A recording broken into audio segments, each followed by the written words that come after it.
Próximo domingo, 15 de outubro, é dia do professor. É. Aqui no Encontro a gente sempre abre espaço para mostrar o trabalho de professores que exercem a missão de ensinar com amor, dedicação, também com criatividade. Durante todo esse mês, a programação da Globo vai homenagear os professores. É o mês da educação. Quando tiver assunto relacionado à educação, vai aparecer esse selinho que você está vendo agora no canto da tela. Anitta, Ana Flávia, vocês duas estudaram em escola pública? Sim. Quais são as escola recordações desse período aí, Anitta? Olha, eu me lembro que eu fui de escola particular por pouquinho tempo, e aí teve essa virada de página da minha vida, que a minha vida mudou completamente, minha vida, a vida financeira da minha família. E aí eu tive que ir para a escola pública e foi um baque muito grande, porque é uma diferença surreal, assim. O ensino particular e o ensino público brasileiro, diferença comportamental, do ensino, da educação, do seu jeito de ser, muda completamente não só o que você vai aprender no estudo, na sua prova e etc., mas também o seu comportamento como pessoa, como ser humano. Muda, assim, completamente. Eu lembro que foi um baque muito grande e até hoje hoje eu consigo diferenciar, assim, os dois campos, e é uma coisa que faz muita diferença na vida de um ser humano, assim. Acho que o Brasil precisa urgente de uma reforma estudantil, da maneira como se educa, a educação No salário dos professores. Até porque essa é uma realidade. Urgentemente. Até porque essa é uma realidade, não é de agora. Não é. Sempre, né? Falando de salário, a gente levantou uns dados aqui. Qual é o piso, Curvelo? O nosso piso nacional do magistério está em torno de R$ 2.300. Quanto? Dois mil Dois, Você falou, quase deu 12, não. R$ 2.300. Sendo que muitos estados nem o piso praticam. Vamos comparar? Vamos sofrer um pouquinho? Lá na Suíça, a média do professor do ensino básico é de R$18 mil, já convertidos. Pois é. Para falar a mesma língua, então, Portugal ficaria ali em R$6 mil. É o triplo. Quer dizer, Claro que a gente fala de estrutura, mas sem falar da recompensa financeira, onde ele tem que investir na própria capacitação, é impossível, Andréia. E quando você vê isso e você compara, por exemplo, com o número de agressões que hoje em dia os professores sofrem. A gente viu há pouco tempo atrás o caso da professora Márcia Frigg, que foi até espancada por um aluno. Infelizmente, não é um caso isolado. Está acontecendo muito a violência contra Com mais professores, frequência, bullying na internet. Por que isso acontece? Justamente porque a sociedade brasileira desvaloriza a função do professor. O salário é uma das demonstrações disso. Outros países que valorizam mais colocam o salário onde ele deveria estar. Claro. E quando você olha esse ranking de violência, por exemplo, na Coreia do Sul, você tem 0 agressões a professores. Por quê? Porque eles valorizam a educação, estão nos primeiros lugares do mundo. Por quê? Porque investiram na educação de qualidade. Isso é uma bola de neve, né? É Pro uma bem ou pro mal. fórmula simples, exatamente. É simples, mas que a gente ainda não conseguiu colocar em Não, prática. tá longe. Eu acho que o Ainda grande não problema é que o conseguiu. brasileiro quer tudo para amanhã, assim. O brasileiro não consegue... eu vejo muito isso na minha carreira. Cada passo que eu dou na minha carreira, eu tô pensando em daqui 5 anos, 6. E tem gente que fica, você é muito doida, por que você tá fazendo isso agora? Falei, gente, porque não dá para eu querer uma coisa daqui a 6 anos e começar a fazer daqui 6 anos. Eu tenho que começar a plantar. Eu acho que o brasileiro quer tudo muito para amanhã. Então, se ele acha que se ele investir na educação hoje, aí ano que vem ele tá vendo a resposta. Não é assim. Tem que uma investir. bola de neve, porque você tem que investir em toda uma educação de um ser humano para ele poder fazer com o filho dele da mesma maneira. Então você tem que esperar uma geração para você ver esse resultado. Essa é uma das razões pelas quais não se investe, porque só se pensa no partido político, naquele gestor. Na próxima eleição, né? Eu também. Isso. Para que eu vou investir em educação 4 anos se só vai ter feito daqui a 16? Para outro quando eu já político não sou colher mais o que eu prefeito, plantei. Exato. governador, Mas olha etc. só, tem exemplos que são muito legais, como, por exemplo, a gente vai conhecer agora uma coordenadora pedagógica que está conseguindo mudar uma escola pública da Bahia. Sabe como, gente? Ela incentiva os pais a ajudarem a melhorar a escola. Vamos ouvir o que a Janaína Barros falou em um vídeo feito pela equipe de responsabilidade social da Globo no projeto REP Repercutindo Histórias. Para a escola pública dar certo, o pai precisa saber cobrar da escola, mas o pai só vai cobrar se eu ensinar. Entende? Porque ele não teve educação de qualidade. Como é que eu vou cobrar de alguém ou eu vou cobrar do outro aquilo que eu não sei que existe? Entende? Então, o meu caminho na escola é simples. Eu empodero os pais. tá? Eu conto para os pais quais são os projetos, eu conto para os pais quais são as possibilidades, eu conto para os pais. E aí os pais chegam em casa, contam para os filhos e os filhos agora querem. E quando um pai sabe o que é educação pública de qualidade, ele nunca mais volta atrás querendo uma educação de menos qualidade. É tão simples, né? Mas por que a gente não consegue realizar? Janaína, bem-vinda. Ela está aqui com a gente hoje. Na prática, como é que você consegue incentivar que os pais efetivamente participem da educação dos seus filhos? Na verdade, os pais precisam ser bem recebidos na escola, né? Eles conhecem os filhos em casa. A escola não precisa receber os pais contando todas as questões, todos os problemas. Então, a escola tenta ser um pouquinho proativa. A gente tenta contar para os pais, se eu tenho um problema, como é que ele nos ajuda a resolver.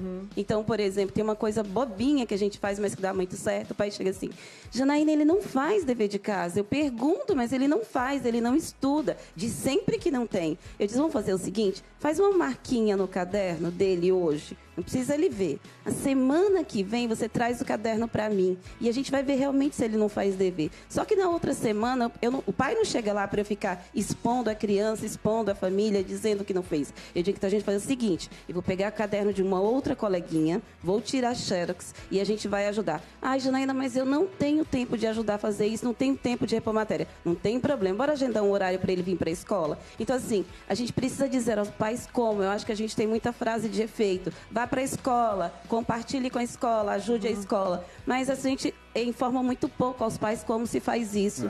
Então, assim, tem criança que chega no 6º ano, a primeira vez na escola, chega chorando. E a mãe diz, olha, acho que ele não está gostando da escola. Eu digo, não é assim. Então, vamos ver o que está acontecendo? Às vezes ele não consegue copiar a matéria, às vezes ele não consegue entender que ele tem 10 professores, às vezes ele não consegue entender que ele tem um caderno e tem que anotar 10 coisas diferentes, espaços diferentes. Então, acolher essa criança, dizer para ela como se faz, ajudar o pai a entender que não é só uma questão de não querer, porque a gente gosta muito de colocar esse rótulo, né? Não quer estudar, aluno de escola pública não gosta de ler, aluno de escola pública não gosta. Não é verdade. Vamos ajudar esse aluno a se aproximar, a gostar da escola, porque quem é que não gosta de aprender e de fazer sucesso, né? Então, chegar em casa, receber um elogio do pai, que foi legal o trabalho, todo aluno quer. Então, o que eu faço é, quando o pai chega, não conte para o pai coisas ruins sobre uma criança. Escute o pai, veja qual é a relação que ele tem em casa com seu filho. E se eu puder ajudar, eu sempre vou dar uma dica de como fazer. Então, dizer ao pai como ser parte da escola é o que eu faço. Mas é muito lindo. Olha só, o que mais me emociona e me chama a atenção, Andréia, é não só a preocupação que a Janaína tem com os seus alunos, mas a dedicação. Porque tudo que ela falou aqui, imagina fazer isso aluno por aluno. Falta isso também na nossa... Eu quero, inclusive, fazer uma homenagem a todos os professores das escolas públicas, porque a gente esquece que, às vezes, esse mesmo professor dá aula nas duas realidades, na escola particular e na escola pública. Na escola pública, o desafio que ele tem, quando ele não tem material, não tem remuneração adequada, por isso que precisa trabalhar em 2 lugares. Às vezes, tem escola pública que não tem água potável, nem um banheiro perto. É terrível, né? Então, assim, é uma realidade muito dura. É muito complexo, com famílias que nem sempre têm a formação acadêmica necessária para reforçar o trabalho.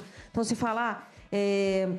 dá uma olhada no dever de casa. Mas o pai e a mãe não tiveram a formação, não sabem olhar o dever de casa, não sabem ajudar a fazer um exercício. Mas ela faz uma coisa então, que além... O desafio é impressionante e a gente tem que pensar o seguinte, nem toda escola pública é pior do que a particular. Não, tem muita escola pública, gente, que dá de 10 a 0 de escolas particulares. Eu posso contar um pouquinho da escola que eu trabalho. Pela motivação e o compromisso dos educadores. Exatamente isso. Que é o caso da Janaína. Conta um pouco da sua escola. Então... Como é que se chama a escola? A escola Ivani Oliveira, que está todo mundo assistindo. Os 420 alunos estão lá agora no vai montar uma antena, que a escola não tem televisão. A Anitta falou uma coisa que me chamou a atenção. Desse distanciamento do ensino da escola. Olha lá, tá ao vivo, olha lá o videozinho. Um vídeo agora pra gente. Todos reunidos te vendo. Então, desse distanciamento da escola pública e da escola particular. Só para você ter ideia, nós já fomos conhecidos na cidade como a escola particular dentro do ensino público. Né? Nós temos um dos melhores IDEBs da Bahia no ensino fundamental 2. Tá?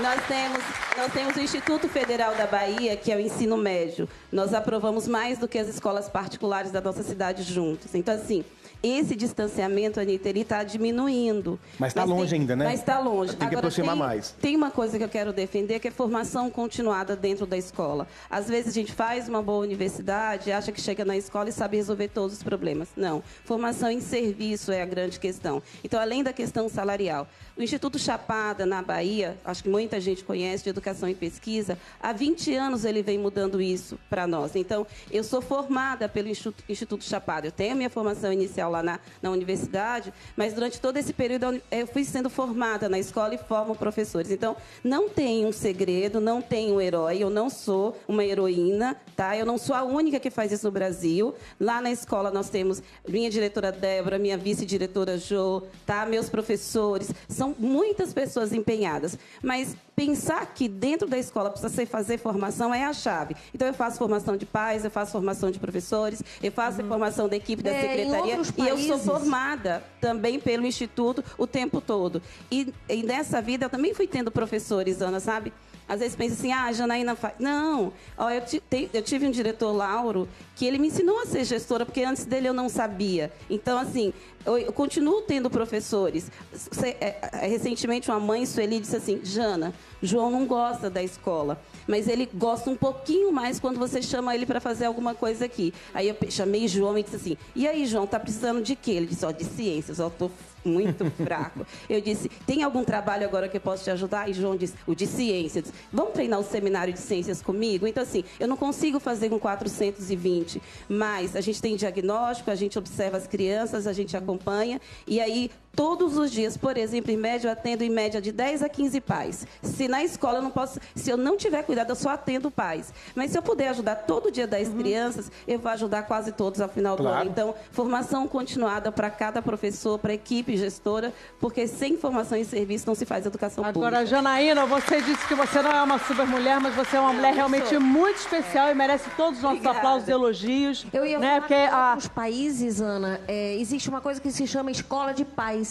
Que é justamente trazer os pais para explicar o como fazer. Olha, dever de casa. Mas como é que eu faço isso? Olhei, acabou? Não, tem toda uma maneira de fazer. E, André, e essa? A agenda. Como é que eu estudo previamente até o dia da prova, em vez de fazer na véspera? Como é que eu organizo o dia da criança? É o como fazer. E, André, essa é a premissa da história que Malhação conta hoje. Né? A Ana Flávia, na novela, faz uma diretora de uma escola estadual e que lida diretamente todos os dias com os estudantes.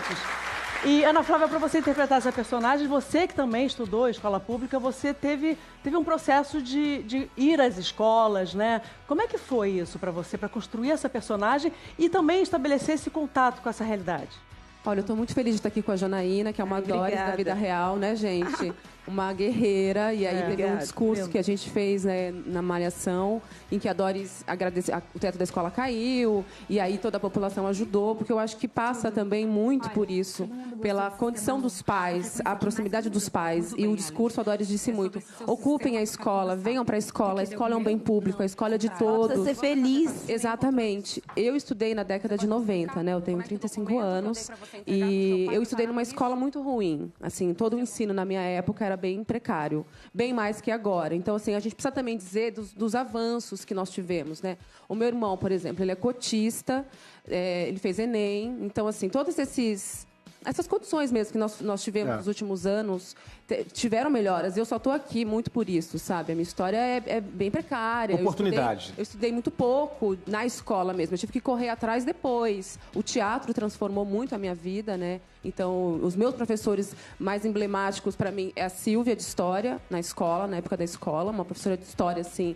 bem doidona, que pegava nas grades, né? Uma escola com grades, aquele modelo de escola fechado. E falava, vocês estão presos aqui, vocês precisam entender, acordar, sair desse lugar, sabe? Alguém que fazia a gente pensar diferente do que estava sempre sendo imposto. Que empoderava, né? Que empoderava, exatamente. Anterior, e depois os meus professores no teatro, que realmente, assim, me fizeram...